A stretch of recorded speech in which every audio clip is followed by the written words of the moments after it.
Hi అందరికీ, welcome to my channel. ఈరోజు మరొక కొత్త రెసిపీతో వచ్చేసానండి. Boiled egg fry. చూస్తుంటే నోరు ఊరిపోతుందిగా, చాలా సూపర్ టేస్టీగా ఉంటుంది. చాలా ఈజీగా చేసుకోవచ్చు. తప్పకుండా మీరు కూడా ట్రై చేయండి ఫ్రెండ్స్. వీడియో నచ్చితే లైక్ చేయండి, షేర్ చేయండి, సబ్స్క్రైబ్ చేసుకోండి. ముందుగా ఇలా ఒక బౌల్లో ఇలా ఎగ్స్ వేసేసుకోవాలండి. తర్వాత ఇందులో వాటర్ వేసుకోవాలి, అది మునిగేంత వరకు ఎగ్స్ ఇలా వేసేసుకొని స్టవ్ మీద పెట్టేసుకొని ఒక పావు గంట ఉడికించుకోవాలండి. మీడియంలో పెట్టేసుకొని ఇలా ఉడకాలండి బాగా. వాటర్ చూడండి కిందికి వెళ్ళిపోయినాయి, సగం వరకు అయితే ఆవిరైపోయినాయి. అంతవరకు ఉడికించుకోవాలి. తర్వాత గుడ్డు పైన ఉన్న ఇలా పెంకంతా తీసేసుకోవాలండి. ఇలా తీసేసుకున్నాం కదా, అన్నీ ఇలాగే తీసేసుకోవాలి. ప్లీజ్ వీడియోని చివరి వరకు చూడండి. నచ్చితే లైక్ చేయడం మాత్రం మర్చిపోకండి. లైక్ చేసిన వాళ్ళకి హైప్ అనే ఆప్షన్ అయితే వస్తుంది, ప్లీజ్ హైప్ చేయండి. తర్వాత ఇలా మొత్తం ఒకసారి కడిగేసుకొని గుడ్లు ఇలా హాఫ్కి కట్ చేసుకోవాలండి. సగం సగం మధ్యలోకి ఇలా కట్ చేసేసుకొని ఇలాగే అన్నీ కట్ చేసుకున్నాం కదా. చూడండి ఫ్రెండ్స్, ఇలా ఎగ్స్ అన్నీ ఇలా కట్ చేసేసుకొని స్టవ్ మీద ఒక బాండీ పెట్టేసుకోవాలండి. ఇప్పుడు ఇందులోకి కొద్దిగా ఆయిల్ అయితే వేసేసుకోవాలండి. ఇప్పుడు ఆయిల్ హీట్ ఎక్కనియండి కొద్దిగా. కొత్త వాళ్ళు ఎవరైనా చూస్తున్నట్టయితే ముందుగా మన ఛానల్ సబ్స్క్రైబ్ చేసుకుని ఇలాంటి మరిన్ని వీడియోస్ కోసం అలానే బెల్ ఐకాన్ని క్లిక్ చేయండి ఫ్రెండ్స్. ఇప్పుడు ఇందులోకి పోపు గింజలు వేసేసుకోవాలండి. ఇలా కొద్దిగా ఎక్కువనే వేసుకోండి, టేస్ట్ బాగుంటుంది. శనగపప్పు, పొట్టి మినపప్పు అవి ఎక్కువ వేసేసుకోండి. ఇలా వేసేసుకొని ఇలా కలపాలండి బాగా.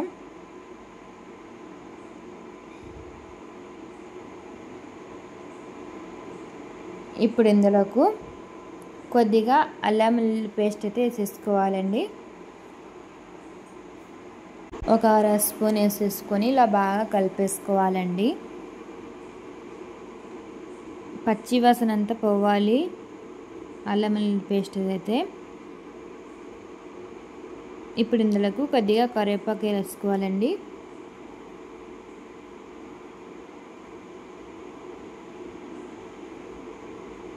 ఇలా కరివేపాకు వేసేసుకుని ఇలా బాగా కలుపుకోవాలి.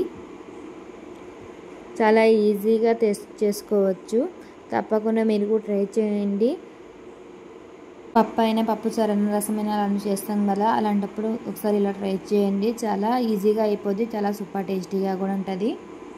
అన్నంలోకి అలాగైనా తినొచ్చండి ఈ ఫ్రై వేసేసుకొని ఏం లేకున్నా. ఇప్పుడు ఇందులోకి కొద్దిగా పసుపు వేసేసుకోవాలండి. ఇలా వేసేసుకొని ఒకసారి బాగా కలిపేసుకోవాలి.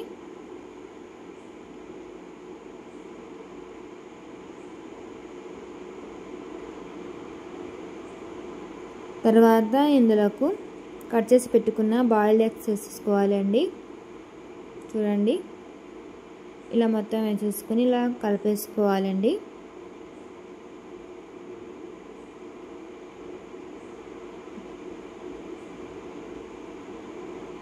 ఇప్పుడు ఇందులోకి తగినంత సాల్ట్ వేసేసుకోవాలండి.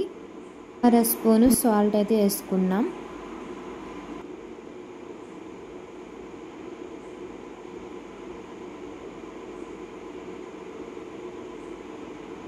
ఇప్పుడు ఇందులోకి తగినంత కారం కొద్దిగా ఎక్కువనే వేసుకోండి, బాగుంటుంది. 2 స్పూన్ల కారం అయితే వేసుకున్నాం. ఉప్పు కారం సరిపోయే మీ టేస్ట్ తగ్గట్టు వేసుకోండి.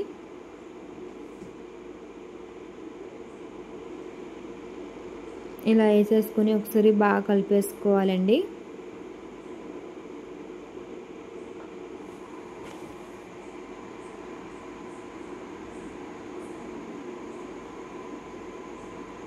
చూడండి ఫ్రెండ్స్ ఎంత బాగుందో. చాలా ఈజీగా చేసుకోవచ్చు. తప్పకుండా మీరు కూడా ట్రై చేయండి.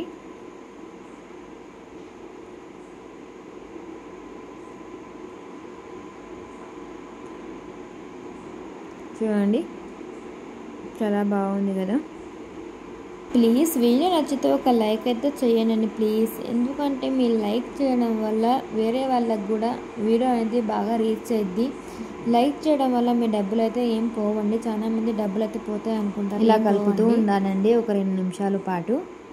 ప్లీజ్ మీరు ఎక్కడి నుంచి చూస్తున్నారో ప్లీజ్ కామెంట్ చేయండి. మీరు ఏ ఊరు నుంచి చూస్తున్నారో, ఎందుకంటే మా వీడియోస్ ఎక్కడి వరకు రీచ్ అవుతున్నాయని తెలుసుకోవాలని ఉంది. ప్లీజ్ కామెంట్ చేయండి. ఇప్పుడు పైన నుంచి ఇలా కొద్దిగా కొత్తిమీర చల్లేసుకుంటే ఫ్రై అయితే బాయిల్డ్ ఎగ్ ఫ్రై అయితే రెడీ అయిపోయింది. మీకు కానీ వీడియో నచ్చినట్టయితే లైక్ చేయండి, షేర్ చేయండి, సబ్స్క్రైబ్ చేసుకోండి. కొత్తగా ఎవరైనా చూస్తున్నట్టే ముందుగా మన ఛానల్ సబ్స్క్రైబ్ చేసుకోండి. ఇలాంటి మరిన్ని వీడియోస్ కోసం అలానే బెల్ ఐకాన్ని క్లిక్ చేయండి. మేము చేసే ప్రతి ఒక్క వీడియో మీ దగ్గరికి నోటిఫికేషన్ వచ్చేస్తుంది. చూడండి ఫ్రెండ్స్, చూస్తున్నారు ఉరుకుతుందని తప్పకుండా మీరు ట్రై చేసి మీకు ఎలా వచ్చిందో కామెంట్ చేయండి. ప్లీజ్ సబ్స్క్రైబ్ చేసుకుని సపోర్ట్ చేయండి. చూడండి ఎంత బాగుందో, చాలా సూపర్ టేస్టీగా ఉంటుందండి. చాలా ఈజీగా చేసుకోవచ్చు.